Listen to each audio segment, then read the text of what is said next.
Okay, next up, part 2.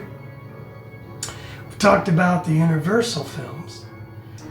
Now, we'll talk about the Hammer films.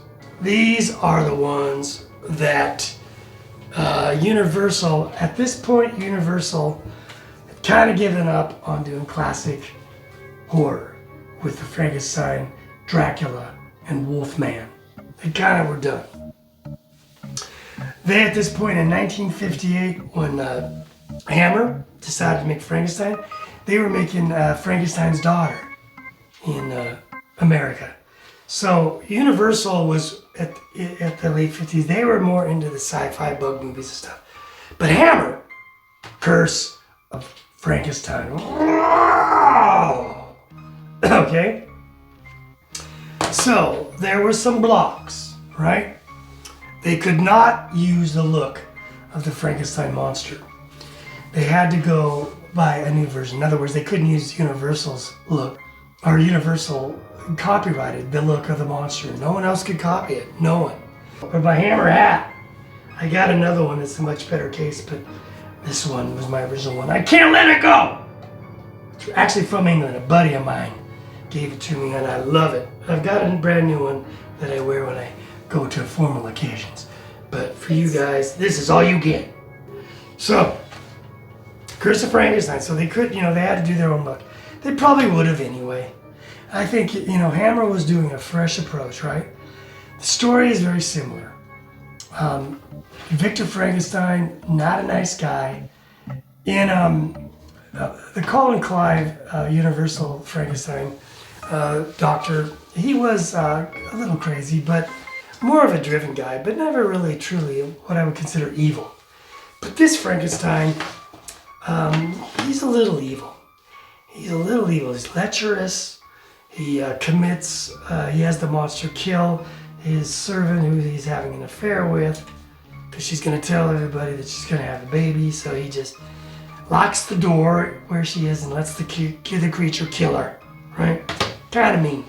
Then he has a little dainty breakfast after he kills her. And he was with his fiancée, Elizabeth. He's like, pass the mom, you did, Peter Cushing, though. That's my point. Peter Cushing is what Frankenstein's about now. It's no longer about the Frankenstein monster in the Hammer series. It's about the Doctor. So after Curse of Frankenstein, which kind of is the equivalent of the original Frankenstein, same idea. Creates a creature, has an assistant with him,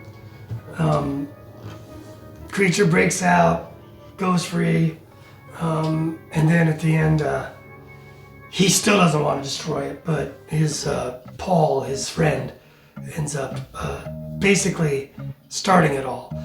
And this time he goes to get the villagers, and then Peter Cushing, as the Baron, panics and runs up and ends up throwing a lantern thing, catches on fire, he falls into the acid and dissolves completely, so he can't prove that he created this creature. So, but the focus of the Frankenstein series from Hammer was about the Doctor, Dr. Frankenstein. It wasn't about the creature. So, to get back quickly, Curse of Frankenstein's a good film. I really like it. I think it's my favorite of the Hammer series. There are other ones where other people say, no, I like this one, I like that one. I get it, but without this one, there'd be nothing. So this was the first one. And yeah, that was Hammer's focus. So when the second film came in, which was The Revenge of Frankenstein, the cool thing about this one was, in the ending of the first one, the creature's gone, dissolved in acid. They don't bring him back. It's not like a sulfur pit or like a fire in the windmill in the Universal series where he falls in the water. No, the monster's gone. But the Doctor at the end of this one is supposed to get his head cut off. Well, he doesn't. He has somebody switch and they cut off a priest's head. And then Dr. Frank Frankenstein is still alive. And now he works under a different name. I believe it's Dr. Victor. And he works at as a doctor. He's a practicing doctor. You were holding it upside down. Was I? I was holding it upside down. That's better. Thank you. That's my DP. She's 7. So this is the second one. Now I gotta be honest. I'm gonna talk about them pretty briefly. Revenge of Frankenstein is a good film. It's not as evil in this one, but I love it when he calls on other doctors for being hypocrites. Because the whole thing is everybody's like, oh, he practices witchcraft and stuff. And he's like, no, I'm doing what doctors do.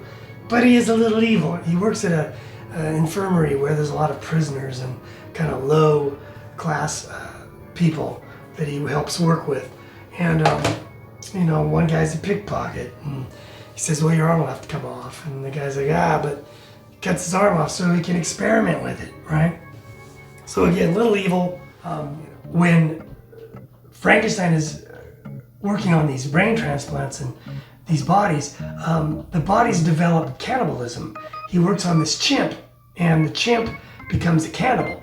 So when this assistant that he's going to put into a new body, who's crippled and stuff, when the brain is transplanted into the body, the brain starts to transform the body back into a crippled creature again. So it's like the brain somehow connects to the body, no matter if the body is new or not, the brain still goes back to the other pattern. So it begins to become crippled, which was the whole point of this guy getting out of that body. And it also develops a taste for human flesh. So that's kind of the scary element in Revenge of Frankenstein. He gets beat up at the end, but again, he has a body built where they transplant his brain into another body and he's alive again. So there's another one that pops in here, which is called Evil of Frankenstein. Here he is. He's right in there. Got a box set of all these Hammer classics, which is great.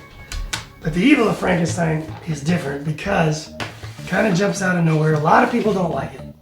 I happen to like it. It's the first one that Hammer had a distribution deal with Universal Pictures. Universal had a couple of Hammer pictures when they realized, hey, Hammer's pretty good.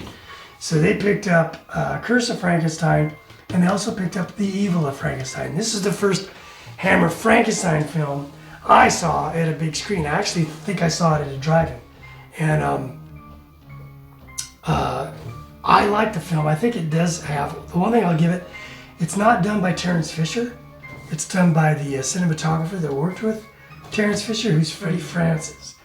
And Freddie Francis worked with Terence Fisher, but he was a DP originally, so he was more of a visual guy. First Hammer films I saw on big screens were Dracula Has Risen from the Grave and Evil of Frankenstein, which was the Frankenstein series from Hammer, and they're both done by him. Freddie Francis made an impression on me because I saw him on the big screen. So, Frankenstein, Evil of Frankenstein, I think the interesting thing about it is that I think it has the best lab scene, even though it's got Universal influence with the lighting and stuff. But even in the Hammer series, definitely the most colorful, intense, and cool lab scene of all the Hammer Frankenstein films. You can argue with me on it if you want, but I don't care. I don't care. Remember? The best! Remember your temper? Okay. So Hammer, again, I think made the best lab scene is for sure in Evil of Frankenstein, in my opinion. The other thing about the Evil of Frankenstein is this is the film where Peter Cushing really isn't evil. It's called Evil of Frankenstein, but I'm thinking, no, the guy that's evil in this is the hypnotist. He's the evil guy. You know, Baron Frankenstein in this film is actually he's almost superhuman. You know, he walks up this icy storm mountain to find a hideaway where his younger assistant's out of breath and tired. He never seems to be too hungry. He's always seems like genuinely a good man. He just feels like, I wish these people would leave me alone because they totally torment him. The Burgermeister of the little village steals all his stuff in his castle, steals all his clothes, everything. just a bunch of political hacks. And he's not doing anything wrong. Other than, oh, he's witchcraft, he's evil. No, he isn't. Now, the monster. Another thing in this film, a lot of people say the makeup is horrible. I say, the makeup is pretty creepy. I mean, think about it. If this creature, realistically, is dumped in an ice,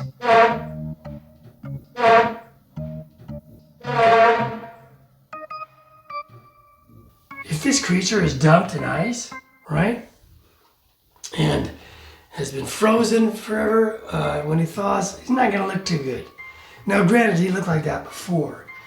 I always thought he looked kind of like a mummy, and I always thought it seemed appropriate. It seemed like, yeah, if he was really a dead guy, maybe the face, they just couldn't get a good face. So I always thought the look was kind of cool. And it's kind of Karloffian, right? He's got the kind of flat head, because now, again, Universal said, hey, you know, we're distributing it, so if you want to make him look more like Karloff, go for it. I kind of wish they would have. I wish they would have made him look a little more like Karloff, a little less craggy in face, and I gotta say this, and no offense to Qui Kingston, who is a wrestler. Granted, he's a big guy and stuff, but let's get a more articulate actor. You know, let's get more like a Boris Karloff. He could still be a big guy, or made to look big, because you can do that on film. They did it with Karloff. Karloff wasn't a giant, right? Just get a good actor. I mean, I would love to see him say, I don't know, let's get an actor with Christopher Lee's pantomime abilities, right? He was a brilliant mime, right? He really knew how to, you know, create that monster. And just get a better actor and put more of a Karloff look on him. And then I think we could have had a really cool Universal / Hammer combination film. That's just my opinion. I know people are going to say, no, I don't care what you think. I think it could have been really cool. And I don't think Qui Kingston is terrible. I just think he is a little too clumsy. And just not articulate enough. Just, you know, he was more like a zombie, right? And maybe that's what they were going for. But I still think it's a cool film. I like the way the hypnotist hypnotizes him. I think the death is cool. The lab scene's, like I said, awesome. I like Peter Cushing in it. I think it's one of Peter Cushing's best performances as Dr. Frankenstein. I know a lot of people will argue, but I'm like, I don't care. I think it's good. Frankenstein Created Woman. Now, Frankenstein Created Woman, again, is a vengeance story. This time he transplants the brain of a woman. And the woman avenges these three aristocrats who basically... I'm lost. Frankenstein Created Woman, 1967. Now this film, I just began to realize there are a lot of guillotine events in these films. It starts out with Curse.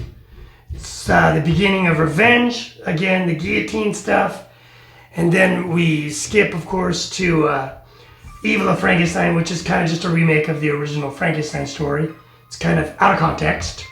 And then we go back to Frankenstein Created Woman. Again, it starts out with another guillotine. And this one, it's a little complicated, but this particular film is about the soul. Now Dr. Frankenstein is creating a way to capture the soul. So in this film, Hans, this guy that helps him out, his dad was guillotined, so he's got some bitter memories about the old guillotine, right? Well, anyway, what ends up happening is Hans is in love with this girl who's a little crippled and a little burnt. Her face is scarred, looks like a bird, but they never do say. Susan Denberg is the girl. She's a hottie, was a playmate for Playboy, Susan Denberg. Anyway, she has this scarred face on half her face, and she's got a little bit of a cripple walk. Anyway, he loves her. Her father owns an inn. Well, everything is going fine, although the inn owner doesn't really like him. But then these three dandies come in, and I always watch the dandies. Oh, the dandies! They make me so... I don't like dandies. These guys are horrible. These three pompous aristocrats. They come in completely cruel. Anyway, push comes to shove. They end up at a certain point sneaking into the inn, and the owner comes in and they kill him. And of course, the constables blame Hans. So what do? They go out and they cut his head off, just like his dad. So she's all distraught, Christina, and she goes and kills herself too. Meantime, Frankenstein's like, oh, I got an idea. So he gets Hans' body after they cut his head off, takes the body back, and captures the soul with these weird kind of lights, right? And then he's got the soul, and then the girl, they bring her back, and he brings her to life and cures her, fixes her leg and her face, and she's all good. And somehow, they never really clarify, but at some point her soul is being confronted and taken over sort of by Hans. And even Dr. Frankenstein says at one point, well, his soul's there sometimes, but not always. It's like, what? So it's kind of vague and weird. But anyway, that's kind of the plot of Frankenstein Created Woman. Eventually what ends up happening is Hans' head is kept by Christina, again, another head. And she plops it up on her bedpost at one point, and he talks to her and convinces her to seduce and kill all three of the dandies, which she does, and they totally got it coming, right? And then at the end of the film, she feels bad about it. The monster, the head is, at one point she's actually holding the head and talking, but it's Hans' voice. Very strange.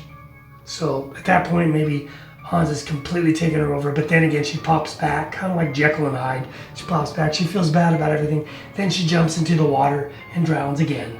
And he just walks off, and then credits roll. So the one thing about this film, and the next one actually, is they have very abrupt, quick endings. There's no resolution in these Hammer Frankenstein films. It's like, oh, there's a fire, they die, or there's water, they drown, and end of film, right? Most of them end in a blazing fire. A lot of people really like the focus in the Hammer films of Peter Cushing being, the focus, and it's all about the doctor. So I remember Christopher Lee once said that he thought that the Dracula films were more popular because people went to see the films to see Dracula. And he said that when people go to see the Frankenstein films, they want to see the monster. And I think for a lot of us, it's kind of true. I'm an old monster movie fan, so the real monster in these films is usually Peter Cushing as the doctor. So it's kind of a different kind of approach. And I think it did have a different effect. But again, I digress. That's just the way Hammer worked. They were much more intellectual, these films. The next one, which a lot of people say is their favorite Frankenstein film, is Frankenstein Must Be Destroyed. This one came out in 1969. Again, this one is not about the soul now. Now it's back to the old brain swap. And again, more heads cutting off. Film starts out. Peter Cushing, his little spats are walking down the street. Takes out this hook thing, hides behind a door. Doctor's walking down the road, and whacka! Blood splats on the doctor's wall in his outside office. And next shot, Peter Cushing has a little, hat holder with the head in it, right? So he's cut off another head. He's into heads. Always needs a new head.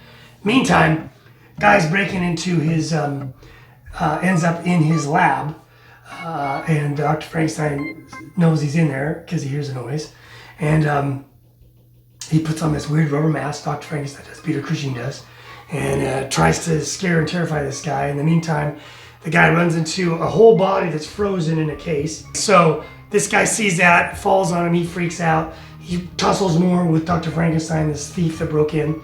And then he ends up falling against the little hat box thing, the container. That falls open, head falls out. He freaks out. He freaks out at that. And then he runs off, and then Frankenstein's leaves. He's gotta leave again. Somebody disturbed his experiments again. So he leaves. He ends up going to Veronica Carlson, Anna in this film, stays there as a tenant because she's renting out rooms. Well, anyway, he ends up finding out that her boyfriend works at the insane asylum. He's stealing cocaine to help her mother, blah, blah, blah.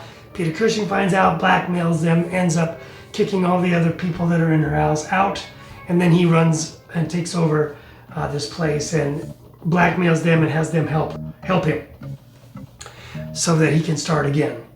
And he ends up, again, going to the insane asylum, getting the doctor that knows how to transplant brains more successfully than the doctor Frankenstein knew.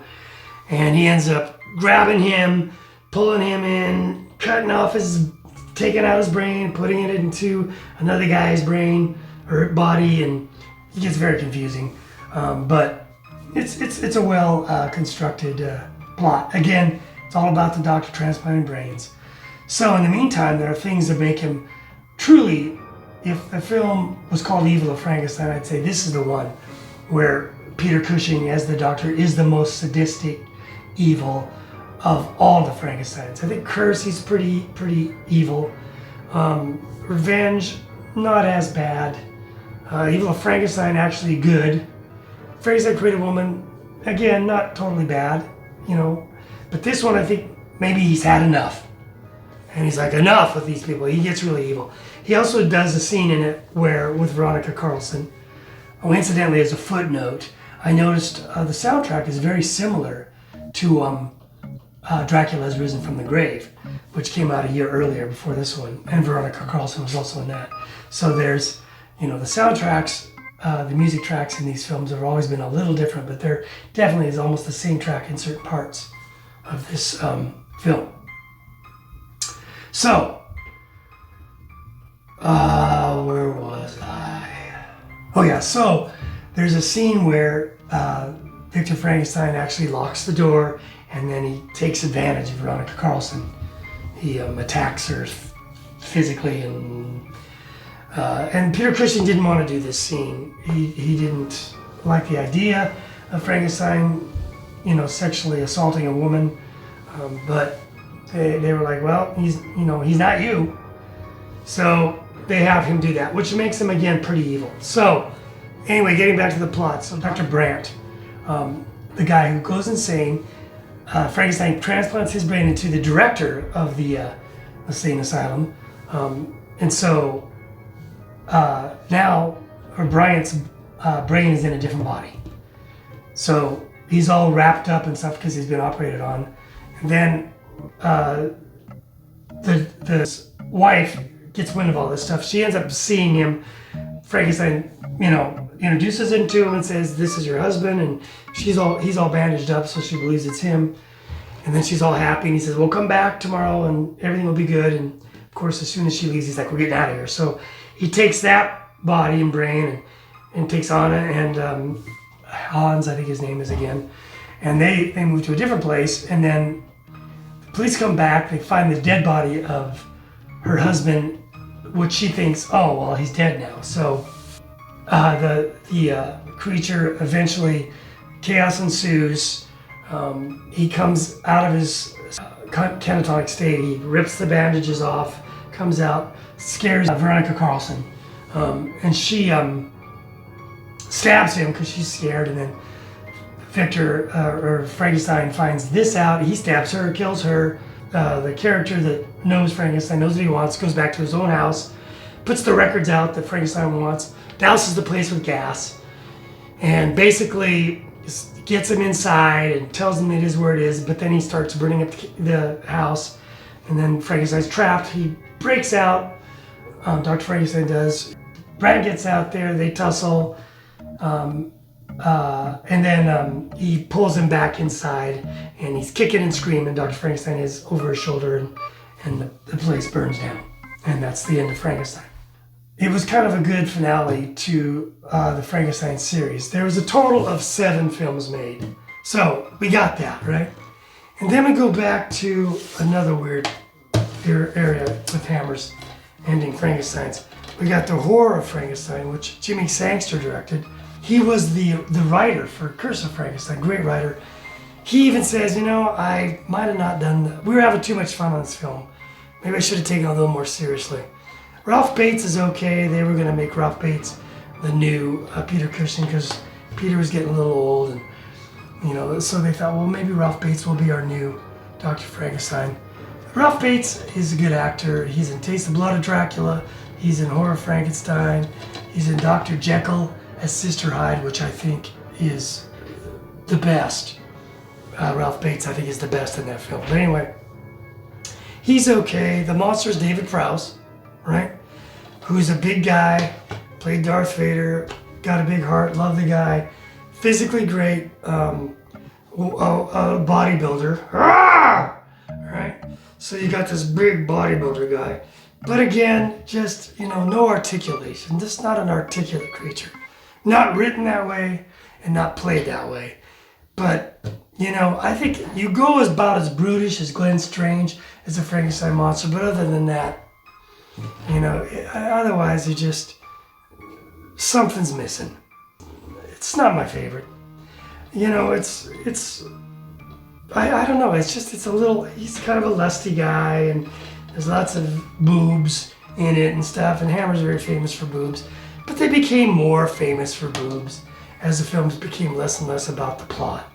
And it's just unfortunate. Veronica Carlson's in it though. She's awesome, I love her. She's such a hottie, and I've met her, she's a doll, and she's a very talented artist, very good illustrator. So, since we're focusing on the Frankenstein character of these films, the plot is, basically he, again, creates a monster, makes the monster bigger, thus David Prowse, so it's easier to put him together. But he does this weird thing where he paints like numbers on it, like the arms are 1, the chest is number 2, and he puts together like a puzzle, like we don't know where the arms go. I'm like, really? You gotta number them? You're gonna forget? It's just weird to me. And there's just a lot of that kind of bizarreness to this film. But not a horrible film. It's got a funny ending where the monster's hiding in his acid vat, and a little girl comes in and pulls the string, and the acid pours on him, and he knows right there, oh, that's the end of the monster. Sure enough, he peeks his head over, and then bloop, bloop, the boots pop up, and that's the end of him. It's the Hammer film that people complain most about, and it's just not really in the flavor of Hammer. This is 1970. Hammer kind of didn't really know where to go, right? Because their Gothic style was being taken away by, this was not long before, Rosemary's Baby came out in '69, and the supernatural elements were taking over, and so Hammer started resorting to more cleavage and boobs and nudity, and they were trying to find their identity, to reinvent themselves, and the Gothic era was fading away. Which brings us to the final film. I like this film. Got bad press, I think, when it came out. It's a better film, I think, than, certainly better than Horror Frankenstein. It's nice to see Terrence back in the seat. Frankenstein and the Monster from Hell. This came out in '74. Terrence Fisher was back in charge. Terrence Fisher had a inkling for having a little too much to drink, and would constantly be getting hit by cars. He would always be in car wrecks. I don't know if the guy just got real wasted and like, hey, let's go out and chase cars like dogs. I don't know what he was doing. Apparently he rode a bike a lot. I don't know all the truth to it all. But I have heard that he got in more than one car accident, and he liked his booze, which, okay. So anyway, but he was back, and this is his last directed film, Frankenstein and the Monster from Hell, and it's not a bad film. I like it. Hammer has a different flavor now, a different taste. The Gothic style is a little more subdued. In all the earlier Hammers, there was really brightly lit, fantastic costuming, and really neat greens and reds, and lots of really cool lighting, especially in all the earlier Hammer endeavors. Brides of Dracula, really beautiful lighting in that. Horror of Dracula, Curse of Frankenstein. Some of the Mummy has really nice. Jack Asher was their lighting guy, and just director of photography also was really good. So anyway, this film is darker than that. It doesn't have all the brightly lit sets. It takes place in an insane asylum, and there's just this weird Neanderthal creature that they end up bringing back to life, and it's again David Prowse. He's in this really weird apish outfit, and the creature ends up, of course, running amok, and eventually what ends up happening in the end of this film is Dr. Frankenstein, now his hands are burnt, so he has Shane Bryant help him assist in all these experiments. Basically, Dr. Frankenstein's running the insane asylum because the insane asylum director is this perverted weird guy who actually molested his own daughter, who becomes mute because it's so traumatic for her, and she's helps the doctor out too. So anyway, they try to do the right thing with bringing this creature back to life, but eventually it runs amok, and the insane asylum people end up actually tearing the creature apart, and all chaos ensues. And then the doctor comes in and says, "There's nothing to see here. Go away." So all the insane asylum people go back because he controls everything. And then the last scene is he's just sweeping up the mess that has happened, and he starts talking about their next experiment and says, well, this is probably the best thing that could have happened to that creature. It wasn't ideal anyway. And so it has this kind of anticlimactic ending where the doctor doesn't die, he doesn't end up in a fire. But that kind of is the ending of the Hammer Frankenstein films.